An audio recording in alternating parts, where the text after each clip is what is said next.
Hi, my name is Fiona, and today I'm going to be showing you how to take soil samples as part of the Natural Resources Conservation Service's CEMA 216 Conservation Evaluation and Monitoring Activity soil sampling.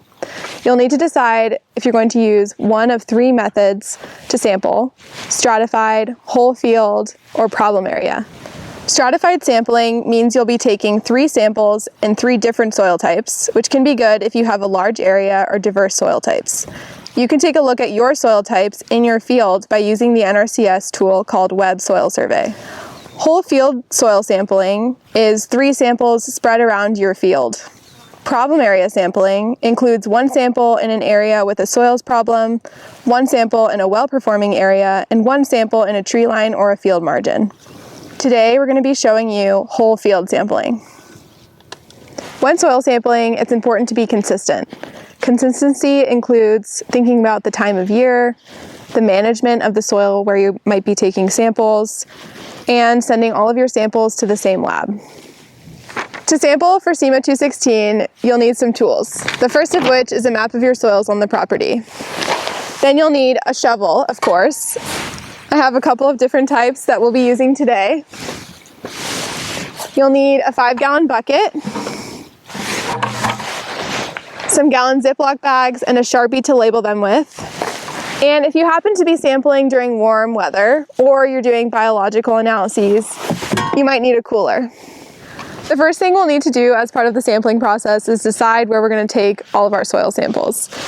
You're going to need to mark these locations, and you can do this either on a device using Google Maps or any other location service, or using a drawn and printed soil map where you mark the locations of each sample. Marking the locations of the sample is very important for part of the CEMA 216 reporting process, as well as for your records and consistency across years. Go to your first soil sampling location. Either use a greater than 1-inch diameter probe down to 8 inches, or take a shovel and dig an 8-inch hole and take a 2-inch rectangular slice from the side of the hole. Sampling a slice like this preserves the structure of the soil. For each main location of sampling, you will sample 4 more satellite locations 20 to 50 feet from the main sampling point.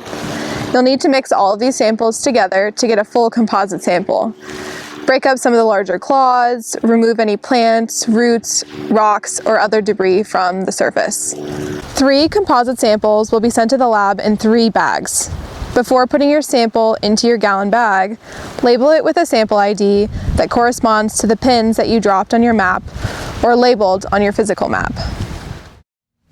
If it's 80 degrees or hotter out, you'll want to put your samples either in the shade or in a cooler to prevent them from getting too hot before you're ready to ship them. Double check the storage and shipping directions from your soil testing lab. If you're performing advanced sampling that tests for microbial diversity, you may need to ship the samples in a cooled package. Once you have your soil results, you can refer back to your CEMA 216 practice standards to complete the reporting. Thanks for joining us to learn how to take soil samples for NRCS's CEMA 216 soil sampling activity. If you have questions about how to sample or for reporting, you can contact your local Resource Conservation District or the local NRCS office.